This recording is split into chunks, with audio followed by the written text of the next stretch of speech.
ফ্লাইওভারে যে অংশে দুটো অংশকে জোড়া করা হয়েছে, এখানে হুবহু দুটো মুখ কিন্তু পাশাপাশি রয়েছে।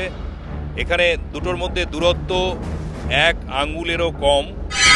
যদিও খালের ওপর থাকায় এই অংশটিতে কোনো ফাঁক তৈরি হয়নি, কিন্তু সেতুর তলায় যে অংশ দিয়ে রোজ ভারী পণ্যবাহী ট্রাক যাতায়াত করছে, সেখানে সেতুর সংযোগস্থলের মধ্যে ফাঁক বাড়ছে। এই সেতুরও নির্মাতা ম্যাকিনটোশ বার্গ। 470 মিটার লম্বা সেতুটি বাগজলা খাল ও খাল সংলগ্ন রাস্তার ওপর তৈরি হয়েছে।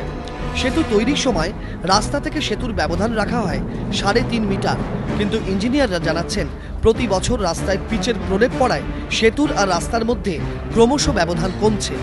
ফলে যখনই সেতুর নিচ দিয়ে কোনো উঁচু পণ্যবাহী ট্রাক যাচ্ছে, তখনই সেতুর সঙ্গে ট্রাকের ধাক্কা লাগছে, আর তাতেই একটু একটু করে বাড়ছে সেতুর সংযোগস্থলের মধ্যে ফাঁক। প্রথমে এই ফাঁক ছিল 1 আঙুলের মতো, ফাঁক বেড়ে দাঁড়িয়েছে 5 আঙুল।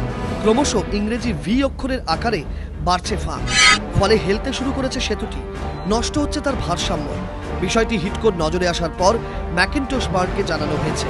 পরিস্থিতি খতিয়ে দেখতে দায়িত্ব দেওয়া হয়েছে শিবপুর বি কলেজকে। এই মুহূর্তে কর্তৃপক্ষ সজাগ না হলে হয়তো এর কপালেও লেখা থাকতে পারে উল্টো ডাঙারি ভবিষ্যৎ।